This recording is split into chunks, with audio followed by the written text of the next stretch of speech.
Bismillahirrahmanirrahim. Assalamualaikum warahmatullahi wabarakatuh. Anak-anak hebat, pada pembelajaran hari ini kita akan mempelajari tentang menemukan struktur dan kaidah berita serta menyampaikan informasi dalam bentuk berita.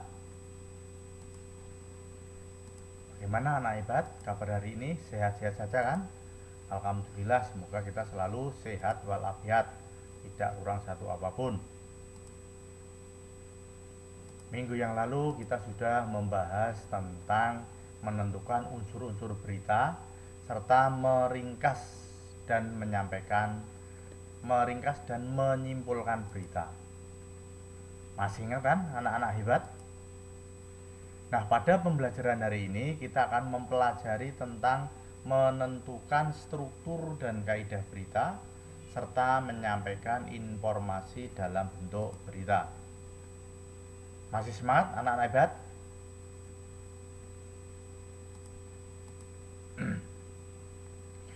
C. Menemukan struktur dan kaidah berita. Yang pertama yang perlu kita bahas adalah tentang struktur berita. Dapat dikelompokkan menjadi dua, ada informasi penting dan informasi yang tidak penting. Informasi penting dikenal dengan unsur-unsur berita dengan rumus 5W+1H atau adik Simba. Nah, sedangkan yang unsur penting tadi termasuk dalam kepala berita dan tubuh berita, sedangkan yang kurang penting kita masukkan dalam ekor berita atau uraian. Nah, kalian bisa melihat pada piramida terbalik pada buku paket halaman 14. Nah, itu ada kepala berita, tubuh berita, dan ekor berita.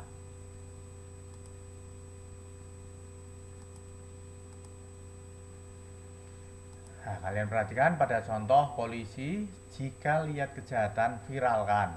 Nah, pada paragraf pertama itu namanya kepala berita. Dengan paragraf 2 dan paragraf ketiga itu namanya tubuh berita. Dengan paragraf yang keempat itu namanya ekor berita, yang paling bawah. Nah, ini struktur beritanya. Nah, sekarang tugas kalian adalah bacalah atau dengarkan sebuah berita di surat kabar atau televisi, kemudian kalian temukan mana yang merupakan kepala berita, tubuh berita, dan ekor berita seperti contoh tadi. 2. Kaidah-kaidah kebahasaan. Ada penggunaan bahasa yang bersifat standar atau baku, kemudian penggunaan kalimat langsung yang ditandai dengan tanda petik 2. Contohnya kalian bisa melihat di situ.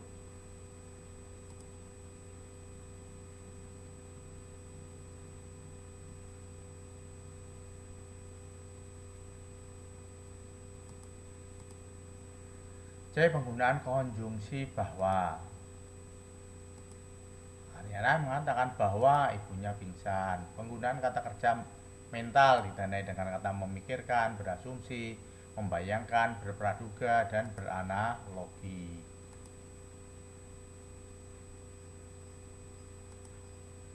C. Penggunaan fungsi keterangan waktu dan tempat ditandai dengan kata pukul. F. Penggunaan konjungsi temporal, itu urutan waktu sekitar pukul dan seterusnya. Nah, kalian bisa melihat di situ tentang kaidah-kaidah kebahasaan teks berita.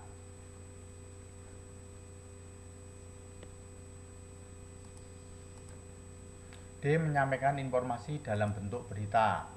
Cara menyampaikan isi berita dengan memahami unsur-unsur berita, kemudian menceritakan berdasarkan kata-kata hasil kreativitas sendiri. Langkah-langkah penyampaian berita: menentukan sumber berita, mendatangi sumber berita, mencatat fakta yang berkerangka pada pola adik Simba, mengembangkan catatan menjadi sebuah teks berita yang utuh.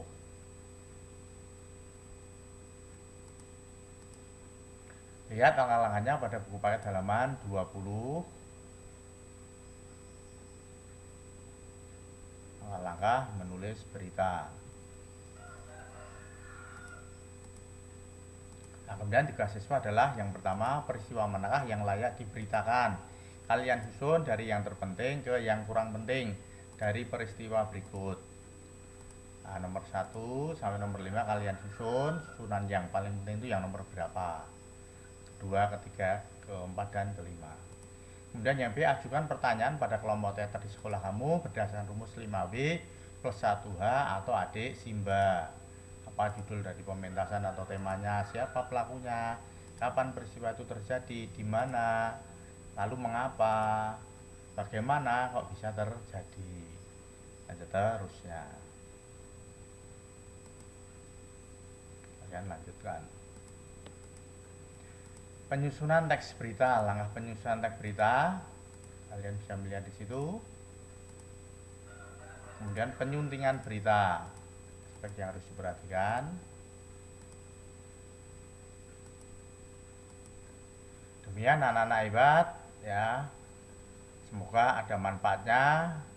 Tetap semangat. Assalamualaikum warahmatullahi wabarakatuh.